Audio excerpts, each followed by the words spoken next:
দেশের ইতিহাসে অতীতের সব রেকর্ড ছাড়িয়েছে স্বর্ণের দাম। ভরি প্রতি দর উঠেছে প্রায় 1,23,000 টাকা।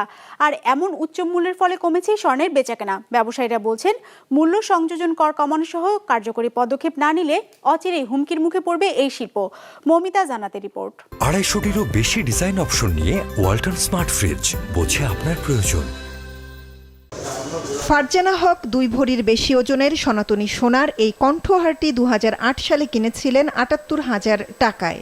বর্তমান মূল্য থেকে 15% বাদ দিয়েও সেই সোনার হারটি তিনি আজ বিক্রি করলেন 2 লাখ টাকায়।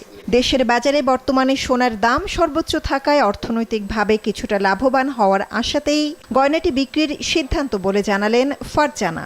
এখন যেহেতু প্রাইসটা বেশি পাচ্ছি আর যেহেতু কিনতে পারছি না আপাতত আর কি এই প্রাইসে, সামনে যদি কিছুটা কমবে তখন হয়তো 21 ক্যারেটের, যেহেতু এটা সনাতনী ছিল, হয়তো বা 21 ক্যারেটের একটা কিছু কিনে নেব আর কি। রাজধানীর বৃহত্তর সোনার গহনার মার্কেট বাইতুল মোকাররম বর্তমানে ক্রেতা শূন্য থাকলেও ফারজানার মতো লাভবান হওয়ার আশায় অনেকে আসছেন গহনা বিক্রি করতে। আমাদের বিক্রি প্রায় 80% কমে গেছে। মানুষ এখন বেচতে আসে 10 জন, কিনতে আসে 2 জন। এই পর্যায়ে আসি আমরা।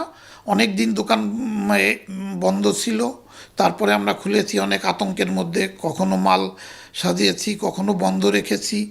4-5 দিন ধরে মোটামুটি ভালোভাবে আমরা দোকান করছি, কিন্তু কোনো ক্রেতা শূন্য বলতে গেলে। চলতি মাসের 18 তারিখ পর্যন্ত 22 ক্যারেটের প্রতি ভরি সোনা 1,20,080 টাকায় বিক্রি হলেও 19 তারিখ থেকে নতুন দাম নির্ধারণ করেছে বাংলাদেশ জুয়েলার্স সমিতি বাজস।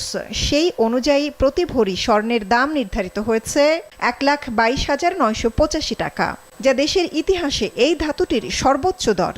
আর এই দরের সাথে 5% ভ্যাট এবং 6% মজুরি ধরে প্রতি ভরিতে ক্রেতাদের গুনতে হবে 1,36,000-এরও বেশি টাকা। পাশাপাশি 21 ক্যারেটের প্রতি ভরি সোনার বর্তমান মূল্য 1,17,398 টাকা এবং 18 ক্যারেটের সোনার মূল্য 1,625 টাকা। দফায় দফায় সোনার এই মূল্যবৃদ্ধি এবং দেশের ভেতরের বর্তমানে রাজনৈতিক অস্থিরতা মিলিয়ে ধস নেমেছে স্বর্ণ ব্যবসায়। বিক্রেতারা জানালেন, ক্রেতার দেখা মিলছে না কিছুতেই।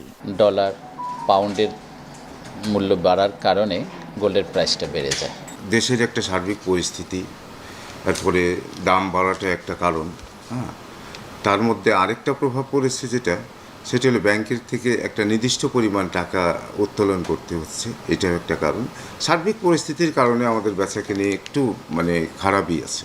যখনই বিশ্ববাজারে ডলারের মূল্য, তেলের দাম আর মূল্যস্ফীতি বেড়ে যায়, আন্তর্জাতিক বাজারের পাশাপাশি বাংলাদেশও বাড়ে সোনার দাম। এই পরিস্থিতিতে বাজার নিয়ন্ত্রণে ভ্যাট কমানোর পাশাপাশি এলসি পলিসি পরিবর্তন ও সোনা আমদানিতে জড়িত প্রতিষ্ঠানগুলোকে মনিটরিংয়ের আওতায় আনার তাগিদ ব্যবসায়ীদের।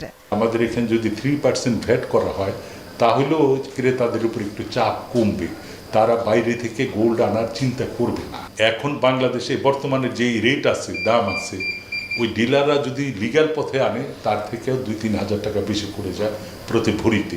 তার কারণ বিভিন্ন রকমের ডিউটির এই স্ট্রাকচারে এইরকমভাবে চাপিয়ে দিচ্ছেন যে এখন কেউ ইম্পোর্ট করার কোনো সাহস পায় না। বাংলাদেশের বিজনেসের সাথে যত শাসন ব্যবস্থা আছে, শাসন করে, পলিসি মেক করে, সেই সমস্ত অর্গানাইজেশনগুলিকে ঢেলে সাজাতে হবে। তারা যাতে দুষ্ট লোকরা না থাকে, প্রতিবন্ধকতা না করে, এই রকম লোকদের ডেকে তাদের ওইখানে দায়িত্ব দিতে হবে এবং ব্যবসায়ী প্রতিনিধিদের সাথে তারা বসবেন, সঠিক সিদ্ধান্ত নেবেন, ডিসিপ্লিন আনবেন, কিভাবে ব্যবসাটা দেশের উপকার হইতে, মানুষের উপকার হইতে পারে এবং ব্যবসায়ীদের উপকার হইতে পারে। বাণিজ্য মন্ত্রণালয়ের হিসেবে দেশে বছরে সোনার চাহিদা 20 থেকে 40 টন, আর গেল 5 বছরে এর দাম প্রায় দ্বিগুণ বেড়েছে। মৌমিতা জান্নাত, বিজনেস রিপোর্ট, মাছরাঙা টেলিভিশন।